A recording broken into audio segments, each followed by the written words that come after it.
Hey everybody, this is Tucker O'Hare with Valley Center Middle School.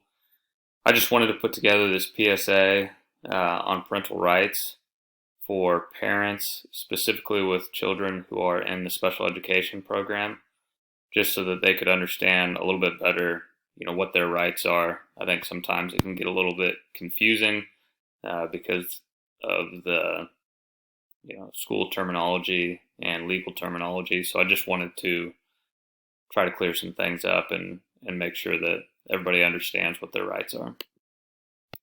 Why parental rights are important. So I think, the big thing that we want to get across in this PSA is just that you as the parent, you're the number one advocate, you're the number one person to make decisions for your student. So I think sometimes, obviously, the school might bring concern to you, or the school might have recommendations, and obviously they spend a lot of time with our students, and we want the best for them, but you are in charge of that. So I don't want parents to feel like the school is forcing them to do anything, because you are the ultimate deciding factor. So obviously we want you to be involved, and we want you to be a big part of the process, because more than anybody, you should be the one that's driving that for your child. And just to talk about a couple of acronyms, I feel like a lot of acronyms are thrown around in education, so I want to make sure that we're clear on what those acronyms means. IDEA is the first acronym, so the Individuals with Disabilities Education Act. And IDEA is a law that makes available a free, appropriate public education to eligible children with disabilities throughout the nation, and ensures special education and related services to those children. Another acronym that you might hear quite often is FAPE, and so FAPE stands for Free, Appropriate Public Education, and every eligible child with a disability has the right to FAPE. An IEP provides services to make sure students with disabilities get a free, appropriate public education. And then I provided a link for FAPE as well as on that last slide. So you'll kind of notice as I go through, I'm going to provide a link to this slideshow for everybody. But those links will take you to more information if you want to know more. And then 3 more acronyms here that you're going to hear all the time, and I just want to make sure that we're all clear on those acronyms, because they are used so frequently, and they're going to be used within this presentation as well.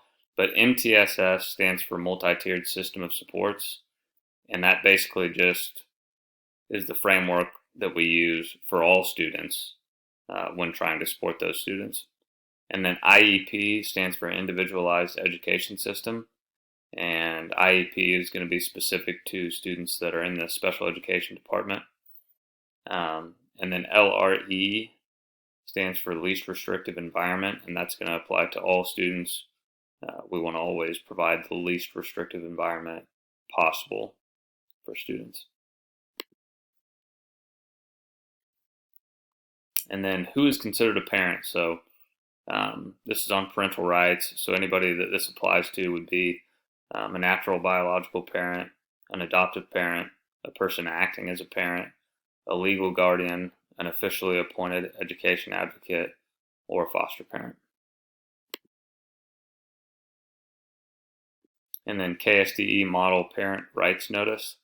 I'm going to include a link for this as well. I'll just put it in the information or the description of the video on YouTube. And then the number 1 is general information. So the link is going to have a ton of information on each one of these 8 sections. But right now I'm just going to kind of talk about each section. So section 2 is confidentiality of information. Just goes over, how we protect the confidentiality for students in the special education department, or all students. And then state compliant procedures, due process complaint procedures, hearings on due process complaints, and then appeals, procedures using when disciplining children with disabilities, and then requirements for unilateral placement by parents of children in private schools at public expense. So a lot of those, may not apply to all of our parents, but just so that you know, I'm going to provide a link there so that you can find more information on each of those sections. And parent consent, this is obviously very important. What does parent consent mean? Parent consent means that you understand and agree in writing to the carrying out of the activity for which your consent is sought. And the consent describes the activity and lists the records, if any, which will be released and to whom. You understand that the granting of consent is voluntary and you may revoke or withdraw your consent at any time prior to carrying out the action. However, your revocation of consent is not retroactive, which means that it does not negate the action that has already taken place. And then I have one more acronym. I promise this is the last one. ESSA stands for Every Student Succeeds Act. And I've got a link also for more information on this, but ESSA talks specifically about tests, accountability, school support and improvement, student-focused activities, charter schools, funding flexibility, and supporting local reform. So I think maybe some parts of that are going to be more helpful for a lot of our parents might be the tests section and your rights to kind of get involved there. And, we do have some students that would benefit from maybe some different testing and accountability and school support and improvement. And then those student-focused activities as well. And then Parents' Bill of Rights. I found this is Kansas City Schools came up with this, and I just thought it was a really good resource for parents to look at to be able to see, hey, this is what my expectation of the schools can be. This is what I should expect. If I'm not getting this, then there's something wrong. This is what I should be expecting.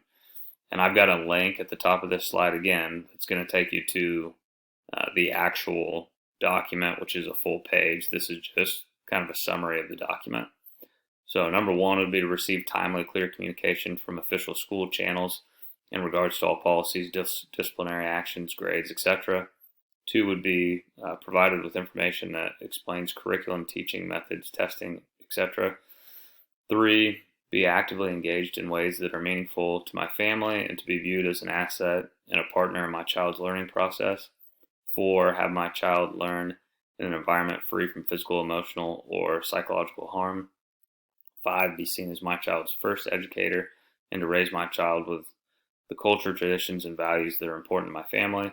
Again, as you read through these, it hopefully is a little bit repetitive in the sense of, again, you are the driver for your child. And so you should never feel like the school is forcing you into anything. Your beliefs, what you want for your child is extremely important, and you should be able to have a large amount of say in that in your child's education. And then 6 is transparency about how my child's school is funded and governed. 7, advocate for my child without fear of repercussions. 8, have access to my teacher, school administration, and principals. 9, have a clear, efficient, and accessible process for resolving problems. And 10, have access to any services that may help my child be successful in school. And these are the references. So again, I'm going to provide links for all this information. I hope that that's helpful, and I hope it gives you a better understanding of your role and what we hope that you can do for your child and what we can do for your child. Again, if you have any questions, you can email me. And thanks for watching.